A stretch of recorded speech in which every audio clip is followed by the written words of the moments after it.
Alexandre, le professeur Loupi est professeur de néphrologie. Nous, les cardios, on dit que les néphrologues sont les intellectuels de la médecine. Et d'épidémiologie à l'hôpital Necker en Font-Malade. Vous êtes directeur de l'équipe de recherche en transplantation organes au centre de recherche cardiovasculaire de Paris, le PARC. Nicolas Bordas, vous êtes vice-président international de TBWA Worldwide, au bord du groupe Omnicon. Vous êtes enseignant à Sciences Po. Vous êtes issu d'une famille de médecins, mais vous n'avez pas fait médecine. Non. C'est Michel Bougin qui me disait, dans ma famille, ils sont tous médecins, moi j'ai choisi malade. Donc, mais j'espère que c'est pas votre cas. Mais je suis très bien soigné. Très bien. Voilà, je vous laisse pour ce duo sur l'intelligence artificielle. Merci beaucoup, je suis absolument ravi d'être là et je trouve chacune de ces interventions absolument passionnante. J'apprends beaucoup et donc je vous remercie de m'avoir donné l'opportunité d'être là et puis aussi de rendre un micro-hommage personnel, ce sera très court, je tiens à le dire, mais mon oncle Jean Cambier était à l'Académie de médecine et était aussi en charge du bulletin d'information de l'Académie de médecine, donc je ne peux pas ne pas avoir une pensée pour lui puisqu'il est décédé l'année dernière, bon, à l'âge de 97 ans, donc moi je suis absolument prêt à suivre son destin jusqu'au bout. Donc c'était la séquence émotion, un court instant dans cette salle pour moi. Mais on n'est pas là, on est vraiment là pour parler d'une rencontre que moi je trouve incroyable, et donc je suis ravi d'avoir à mes côtés un non-cardiologue, donc ça peut apparaître comme une provocation, effectivement. Et du coup, ma question pour toi, mais que fais-tu là? Tu as vu de la lumière et tu t'es dit, tiens, je vais rentrer dans cette instance, parce que l'académie, c'est quand même classe. Merci Nicolas. Voilà une question qui me met tout de suite à l'aise face à vous. Qu'est-ce que je fais là? Je vais revenir un peu sur l'intelligence artificielle, puisque on en entend beaucoup parler, mais je crois que une des capacités qu'a l'intelligence artificielle et cette dynamique, c'est de un peu casser les barrières entre les spécialités, puisque les approches multimodales, multidimensionnelles qu'on peut utiliser, eh bien, sont des preuves de concept qu'on peut appliquer à différentes spécialités. Donc, les spécialités qui sont un peu des monolithes, hein, on a été éduqués en médecine à avoir le polycopié de cardiologie, de néphrologie, alors parfois des oppositions conceptuelles. Hein. Nous, les néphrologues, on dit toujours qu'on s'est fait voler l'hypertension artérielle par les cardiologues, mais bon, c'est comme ça. Et donc, ça nous a permis de naviguer. Donc, en gros, hein, pour vous expliquer un peu le parcours, moi, je suis néphrologue, je m'intéresse à la greffe rénale, puis on s'est dit, mais les outils peuvent être appliqués à la greffe cardiaque, et puis on est passé de la greffe cardiaque maintenant à des théories qu'on développe dans la maladie cardiovasculaire. Donc le socle de tout ça, qu'est-ce que c'est? La transplantation, c'est un modèle qui est extrêmement intéressant, puisque en gros, vous connectez, vous créez une chimère, vous connectez un organe génétiquement différent que vous mettez dans une personne, que vous branchez sur la circulation sanguine. Et en gros, qu'est-ce qui va se passer? Il va se passer des réponses immunitaires, des états inflammatoires. Et on a montré en transplantation, et c'est fait en greffe rénale, cardiaque, pulmonaire et hépatique, que lorsque vous avez des rejets, quand vous avez des anticorps qui combattent en fait ces organes-là, eh bien vous avez des accélérations de différentes maladies, infectieuses évidemment, avec les traitements immunosuppresseurs, cancer évidemment, et maladies cardiovasculaires. Et donc ça, c'est intéressant puisque on a même pu montrer en transplantation rénale que lorsque vous avez la présence d'anticorps qui vont aller combattre votre organe greffé, eh bien, il y avait en 1 an 28 ans de vieillissement vasculaire dans l'organe greffé. Donc vous voyez un peu le lien qu'on peut faire sur la néphrologie, transplantation et la maladie cardiovasculaire, puisque en fait les patients transplantés présentent également des risques accrus de complications cardiovasculaires, infarctus du myocarde, AVC, etc. Alors du coup, comment est-ce que l'intelligence artificielle et l'analyse des données permet en fait de faire une avancée majeure dans le domaine, en commençant par le rein et on verra le cœur ensuite? Oui, alors le concept général de la recherche en IA et ce qu'on développe dans l'unité, c'est de se dire que le médecin du XXIe siècle, il est noyé dans une masse d'informations liées à la complexité du patient, de son environnement, de thérapeutique, de biomarqueurs, de la génétique, le besoin de médecine de précision. On caractérise maintenant la réponse immune et en fait, plus on comprend le rejet, plus on comprend aussi que c'est complexe. Et donc en fait, l'idée générale de l'IA appliquée en médecine, en fait, c'est le clinicien augmenté. C'est qu'on a du mal à synthétiser cette masse d'informations et translater cette information en décisions médicales qui ont un sens clinique pour améliorer le soin du patient. Donc c'est ce qu'on a développé avec le système iBox, Integrative Box, depuis 10 ans. L'idée est finalement le socle, c'est des données hautement qualitatives collectées pendant des années prospectivement chez les patients greffés du rein. Donc en gros, on crée une machine qui sera un médecin qui a 400 000 ans d'expérience médicale, puisque toutes ces données de ces milliers de patients collectés pendant ces années ont une vraie valeur. Donc le travail, c'est la donnée structurée, multidimensionnelle, et les algorithmes, ils vont être branchés en fait dessus, et le système iBox, qu'est-ce qu'il permet de faire? Il permet au médecin d'avoir une projection de la survie du greffon à long terme, de risque de maladies cardiovasculaires, infectieuses, et puis de la médecine de précision dans le diagnostic du rejet. Donc c'est en gros un médecin augmenté, et on a publié un article il n'y a pas longtemps qui montrait, malheureusement, et je fais partie de ces médecins, on est battu à plat de couture par les prédictions faites par la machine. Donc ça, c'est ce qu'on a développé en greffe rénale. Et donc, ça a été développé en greffe rénale, ça a montré son efficacité en greffe rénale.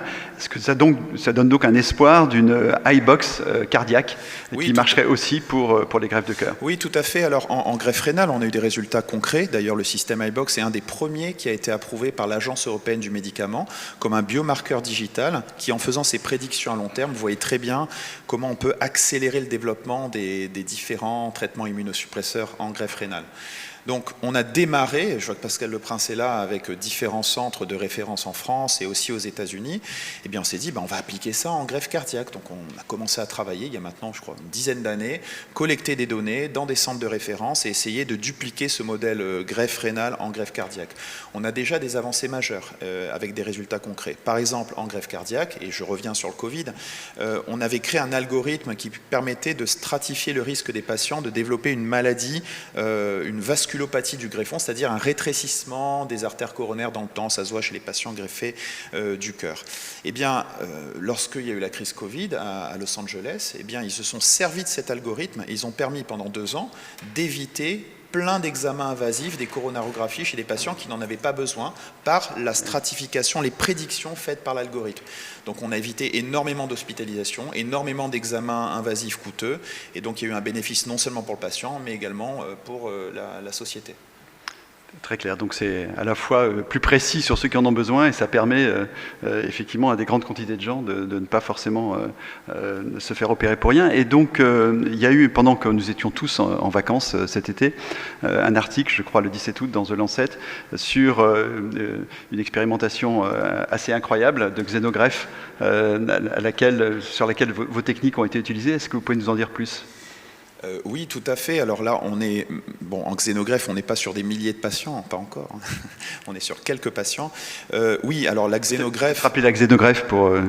tous les cardiologues savent, mais les gens comme moi ne savent pas forcément. Oui, alors xéno, en fait, voilà, la xénogreffe, c'est une greffe, une transplantation faite avec d'une espèce à une autre. Voilà, donc en l'occurrence, là, de quoi on parle de cochons génétiquement modifiés qui sont transplantés chez des humains. Donc les premières ont été faites en mai 2022 chez des greffés rénaux, puis il y a eu cette fameuse première greffe cardiaque et une deuxième qui a été faite il y a quelques jours dans l'université de Maryland avec laquelle on collabore. Mais bon, pourquoi on parle de xénogreffe et parce que ça rejoint aussi l'IA. Il n'y a pas de grand volume de patients, mais il y a des grands volumes de données. Typiquement, qu'est-ce qui se passe? C'est que les technologies d'édition du génome nous permettent aujourd'hui de collaborer avec des fermes de cochons transgéniques qui peuvent en fait inactiver certains gènes qui sont des gènes qui occasionnent la reconnaissance par notre système immunitaire de rein, c'est un rein d'une espèce différente, et on peut réduire l'intensité de la réponse immunitaire et du rejet. Donc ça, c'est une découverte majeure, édition du génome. Donc, une fois que ces cochons sont créés, eh bien, ils sont greffés chez des humains, donc greffe rénale et greffe cardiaque récemment. Et nous, on a pu, grâce à nos approches, entre guillemets, toujours multidimensionnelles, et décrypter cette réponse immunitaire. Ça a été possible par des plateformes qu'on a développées. Et d'ailleurs, on a aussi un soutien, je tiens à le souligner, par la Fondation Cœur et Artères sur ces projets de médecine de précision avec dosage et techniques génétiques in situ dans le greffon cardiaque. Et donc, on a pu, en développant ces techniques-là, brancher, si je puis dire, les données des xénogreffes sur les données des allogreffes et découvrir, en fait, décrypter la réponse immunitaire et le rejet lié à ces xénogreffes. Donc ça donne des perspectives incroyables puisqu'on pourrait réduire largement la pénurie mondiale d'organes. Alors on reste humble en sciences et en recherche médicale, on n'y est toujours pas, mais en tout cas il y a des pas de géants qui ont été faits sur cette thématique. Donc vous aurez compris que la Fondation Cœur et Recherche est en train de créer une filiale Cœur et Artères pour le suivi de ces projets-là. C'est vraiment impressionnant pour le béotien que je suis, ça l'est peut-être moins pour vous, mais c'est vrai que l'idée de se dire que la donnée n'est pas simplement utile de manière préventive, alors qu'elle l'est par ailleurs dans le domaine médical, mais qu'elle est aussi le moyen de maximiser les chances de réussite des greffes et probablement un pas immense dans l'aventure de la médecine. Oui, tout à fait. Je pense que là, on est dans une rupture sur toutes ces techniques xénogreffes. On est aussi dans la rupture dans l'IA. Je crois que dans l'IA, il y a eu aussi beaucoup de promesses qui ont été faites. Et je ne parle pas de ChatGPT, là je parle vraiment en médecine. Il y a eu aussi des désillusions. Je pense qu'on est maintenant dans une phase un peu où on a appris de nos erreurs dans l'IA. On a un peu réduit, pas la voilure, mais je dirais, dans cet engouement, il y a énormément de choses à faire, mais il y a eu aussi beaucoup de choses qui ont été faites un peu vite. Donc là, on parle notamment de tout ce qui est algorithmique, que ce soit bien compris, que ce soit bien déployé, que ce soit dans des études réellement bien designées avec l'approche méthodologique qui permet de montrer que l'apport de l'IA amène un clinicien augmenté et que ça bénéficie aux patients. Donc là, il y a encore évidemment beaucoup de travaux et de recherches à faire. Et puis en maladie cardiaque et cardiovasculaire, évidemment, le soutien à la recherche est capital dans une spécialité, si on parle de la greffe cardiaque, qui est, je dirais, absolument sous-représentée en termes de financement et de partenariat avec l'industrie pharmaceutique, qui a réduit aussi la voilure sur le développement des immunosuppresseurs. Donc la recherche est capitale, l'innovation est capitale, et c'est ce pourquoi on se lève le matin, en tout cas dans l'équipe. Génial. En tout cas, bon, moi j'ai le cœur sur la main pour rappeler l'opération qui a été faite à l'occasion de la journée du cœur.